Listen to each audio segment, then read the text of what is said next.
Hello, I'm Liz Farmer. A government or agency's ability to borrow money affordably hinges on the credit rating assigned to its bonds. A weak score means that governments will have a higher interest rate to pay on their bond financing. Governments with a strong score pay a lower rate and save taxpayer money.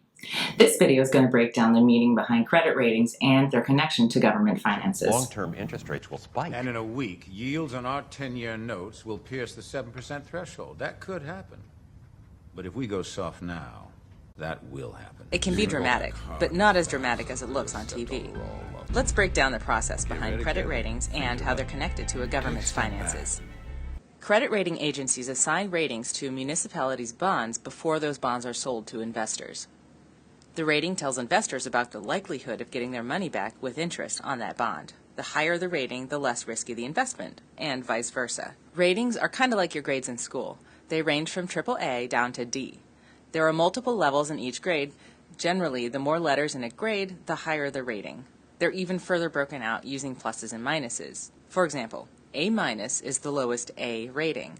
The next step down is BBB+. Moody's has a slightly different system using the numbers 1 through 3 instead of pluses and minuses. Let's take Seattle. It has a credit rating of AAA. Bonds that are assigned this rating have an extreme likelihood that the project or government backing them will make their debt payments.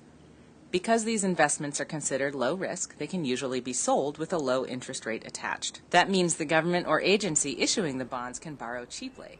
They won't be paying back too much more in interest than they initially borrowed. Conversely, bonds with lower ratings will come with a higher interest rate. Let's take the city of Fresno, California. Its bonds have a BBB+ rating. Bonds in this BBB range have an adequate capacity to pay back the debt, but there are usually some financial red flags. For example, a government might have increasing long-term liabilities or uncertainty about revenue.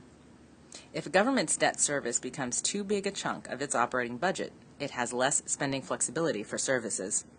Anything lower than BBB- is considered below investment grade, commonly called junk bonds. Bond ratings can be upgraded or downgraded after the initial rating assigned at the bond offering. A downgrade, especially on a general obligation bond, will hurt a government's ability to borrow at affordable rates in the future. It's important to note that a downgrade of bonds issued by an agency or authority connected to a government can still hurt that government's GO bond rating. For example, Scranton, Pennsylvania in 2012 allowed its parking authority to default on bond payments because the city was strapped for cash and opted not to cover them. The parking authority's debt was obviously downgraded. But what wasn't obvious to some city leaders at the time was that the decision would also cause credit agencies to downgrade Scranton's own rating. The result? Scranton was cut off from the credit market for months, and more than a year later, it still struggled to find needed financing. To learn more, visit governing.com, where you can find our finance newsletter and other tools to help you navigate the world of government finance.